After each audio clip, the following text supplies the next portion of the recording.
Desafíos matemáticos.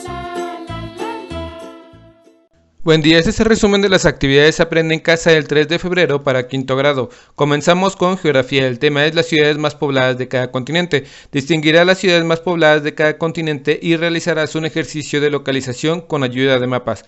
Algunas ciudades crecen tanto la población que llega a millones de habitantes. Varias de las ciudades con mayor población se localizan en el continente asiático. Las ciudades van desde los 2.500 habitantes hasta los gigantescos centros urbanos. Las ciudades pequeñas se localizan con poblaciones relativamente escasas. Regularmente no rebasan los 200.000 habitantes y su área de influencia se limita a la zona sobre la que se asientan. Las ciudades intermedias van de 200.000 a 1.000.000 de habitantes y su área de influencia va más allá de su zona que ocupan.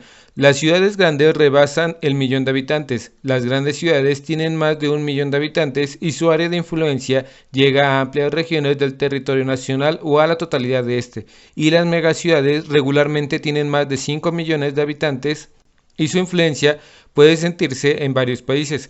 La Ciudad de México es una megaciudad. Vamos a ver las ciudades más pobladas por continente. En América, el número 1 es la Ciudad de México. Tiene 23.5 millones de habitantes. Después sigue Sao Paulo, Brasil, con 21.6 millones de habitantes. Y Nueva York, en Estados Unidos, con 18.8 millones de habitantes. En el continente de Europa, Estambul, Turquía, es el primer lugar con 14.7 millones de habitantes. Después sigue Moscú, Rusia, con 12.4 millones de habitantes y por último París, Francia, con 10.9 millones de habitantes.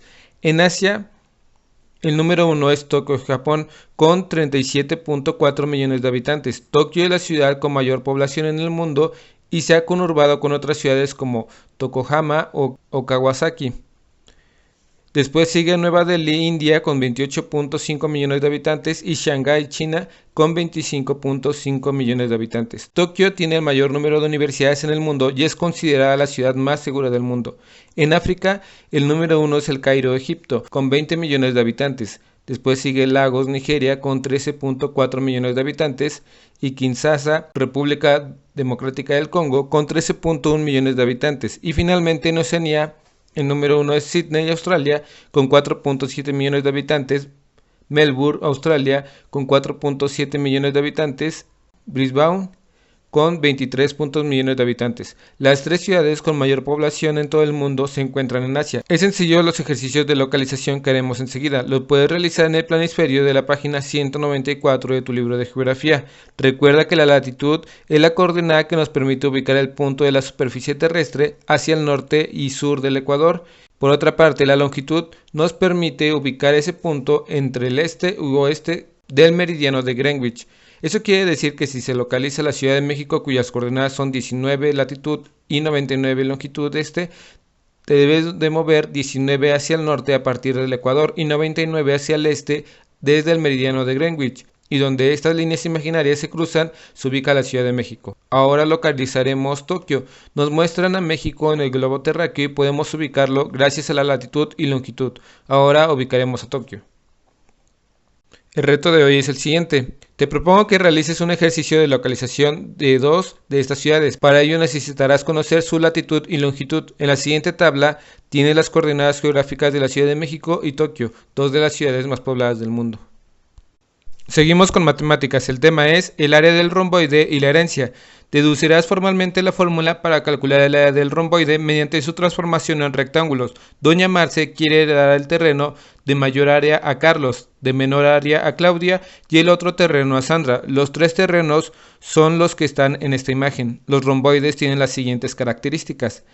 Tienen 4 lados, 4 vértices y 4 ángulos. Los lados continuos tienen diferente medida.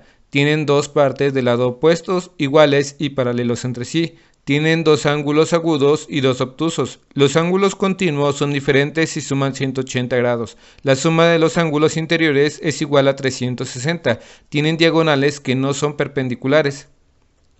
¿Cómo podemos calcular el área del romboide? Vamos a calcular la base y la altura. Podemos contar cuántos cuadritos son 10 cuadritos. El área se calcula multiplicando la base por la altura. Entonces multiplicamos 10 por 8. Ahora multiplicamos ambas cantidades y el resultado es 80 metros cuadrados. Ahora calculemos el área de la figura B. No siempre en la base estará en la misma posición, entonces podemos tomar alguno de los lados como base. Vamos a contar la base, que son 14 cuadritos, y de altura son 5 cuadritos. 14 por 5 es igual a 70 metros cuadrados. Ahora vamos a calcular el terreno C. Tomaremos este lado como base. Vamos a contar cuántos cuadritos tenemos. Son 9 metros de base. Ahora la altura son 8 metros de altura. Y ahora si multiplicamos 9 por 8 es igual a 72 metros cuadrados. Ahora ya podemos comparar los terrenos. El terreno A tiene 80 metros cuadrados, el B 70 metros cuadrados y el C tiene 73 metros cuadrados. A Claudia le corresponde el terreno B, el terreno A le corresponde a Carlos y el terreno C es para Sandra. El reto de hoy es el siguiente. Resuelve la segunda consigna del desafío 32, el rombo, que se encuentra en la página 72 de tu libro de desafíos matemáticos. Si tienes dificultades para resolver este desafío, en mi canal hay un video donde se explica el tema.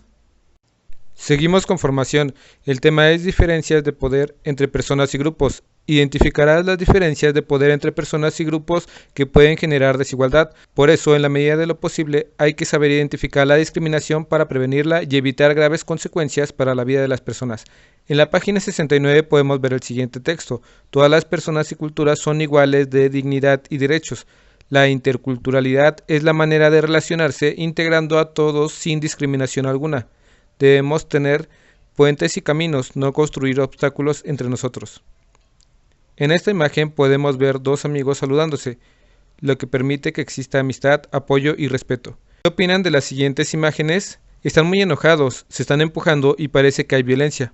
Las autoridades ayudan a que exista una mejor convivencia entre las personas. Si no existiera la maestra y los maestros, las niñas y niños no tendrían quien los proteja en cualquier abuso.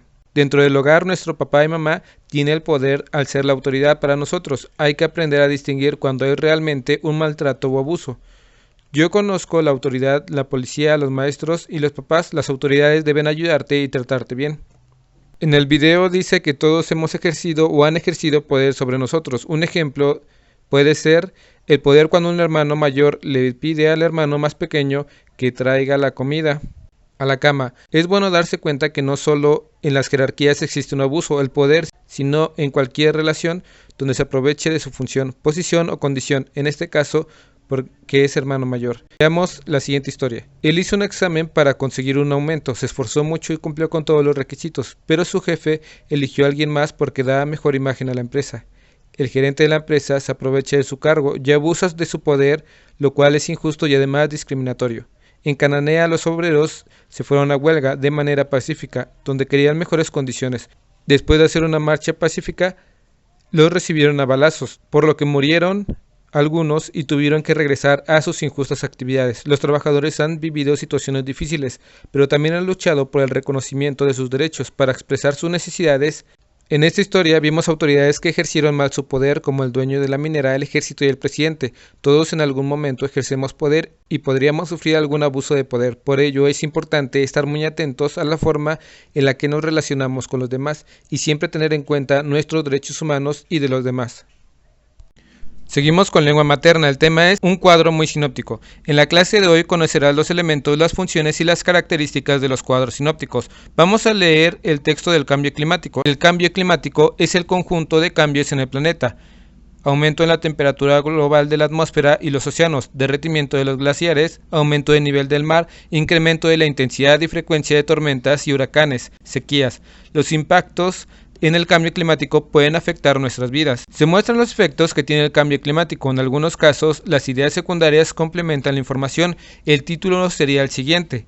Después tenemos las ideas principales y ahora vamos a colocar las ideas secundarias, que son las siguientes. Vean la distribución del cuadro sinóptico. Primero van las ideas principales, luego las ideas secundarias. No hay mucho texto y está muy ordenada. En el cuadro sinóptico podemos ver las llaves y hay una jerarquía. Es como si hiciéramos una síntesis del tema. Y los cuadros sinópticos nos sirven para comprender y estudiar qué es un cuadro sinóptico. Veamos algunos ejemplos. Es una herramienta visual que presenta un resumen de la información y jerarquiza la información. Por lo regular se clasifican los elementos necesarios y se distribuye de lo general a lo particular. Primero son las ideas principales, lleva el título, después las ideas secundarias. Es importante hacerlo atractivo, así que podemos agregar colores. La información va de lo general a lo particular. La información se lee de izquierda a derecha. Después podemos escuchar una canción del rap del cuadro sinóptico. Ahora veamos en pantalla un código secreto. Te doy una pista, las palabras están al revés. Escribe la definición en tu cuaderno. El reto de hoy es el siguiente: escoge una lectura de alguno de tus libros de texto y realiza un cuadro sinóptico. Utiliza colores que ayuden a organizar y recordar la información. Espero que este video te ayude un poco. Si conoces a alguien que le pueda ayudar este video, comparte. Dale like y suscríbete. Saludos.